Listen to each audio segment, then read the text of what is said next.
That's the letter. Here is the original review of the concert. The stage lights flare and crackle like an electrical storm. Music swells and surges in a crescendo of anticipation. It is an introduction worthy of the second coming, or perhaps the moment in a sci-fi movie when the spaceship door finally opens. Instead, a small man appears in suit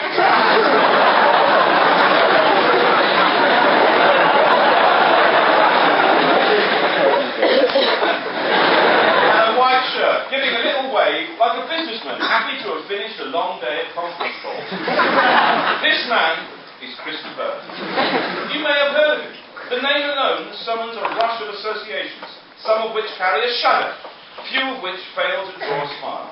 There's the warbly tenor, the calling card of the mawkish balladeer, I have never seen that dress you're wearing, which switches to the throaty belt, don't pay the ferryman. The haircut, long at the back, wispy at the front, nothing wrong with that. And of course there is the cringe factor, unalleviated by the man's apparent earnestness, his tarnished, squeaky clean persona, his claims to heal people with his hands, his indelible association with a time of shoulder pads and enormous hair. In short, it's easy to snigger at the bird, but while he gives us some reason, I often wonder where religions came from, he says, well, they're my way, as though he's considering starting one. Any embarrassment he feels is more about us than him. And then he says, the Burgh will routinely, he says, he prays, yes, right, he does a version of All Along the Watchtower. You know, you think Bob Dylan, I thought Bob Dylan did a version of it. Wasn't that quite a good version then? And I thought perhaps Jimi Hendrix nailed it, but no, devoting it, I really think I can bring something. Burgh will routinely pause the show and step forward to bask in his applause. You have no idea how it feels to stand here with all this love coming this way. Returning the favour, he departs the stage for Lady in Red, invading boxes, draping himself over the audience members, some of whom have worn red for the occasion. Certain toes will never uncurl after the experience. Isn't that brilliant?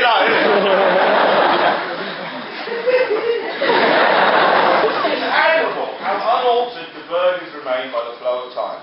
You may have grown up seeking epic significance to the portentous versions of Spanish Train. You may greet Patricia the stripper with the same mortification as a faded photo of yourself. That's because you've changed. Burgh has not. And you think, that's not that bad a review, really. It just says, the Burgh, he does his thing, and for some people like it, others don't. Anyway, I emailed Peter Crawley, the writer of that review, to congratulate.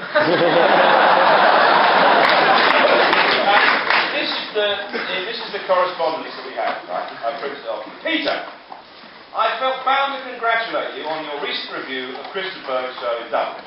As someone who's also been on the receiving end of the Burgh rap, I am of course bound to sympathise. On the BBC Radio 4 programme Loose Ends, he once called me ugly and doesn't have much hair.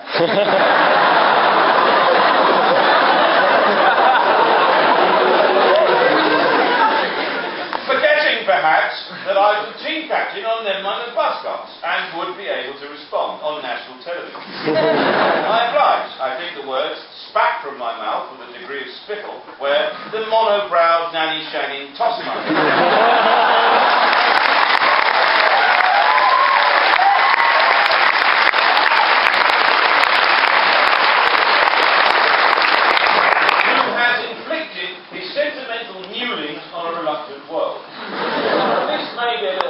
And a rather blunt response, so I was delighted by your gentle but devastatingly accurate wit when in your words you described that as he sings Lady in Red, certain toes will never be uncurled. I laughed to the point of tears welling joyously in my eyes. And with what mind-bogglingly self-congratulatory smugness does he respond? Truly, he's reached almost Zen levels of solitude. He is the guru in his own cult of one.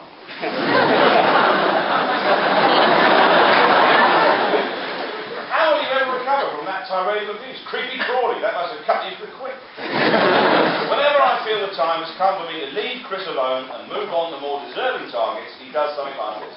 Many thanks to the hilarious and brilliant précieux of the man. Good luck with your career, which may now, of course, be over.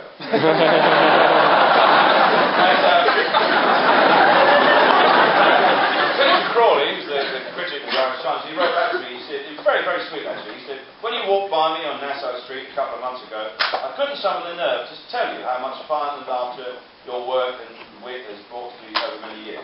Turns out all I had to do was wait until an odiously egomaniacal hypocrite inadvertently put us in touch.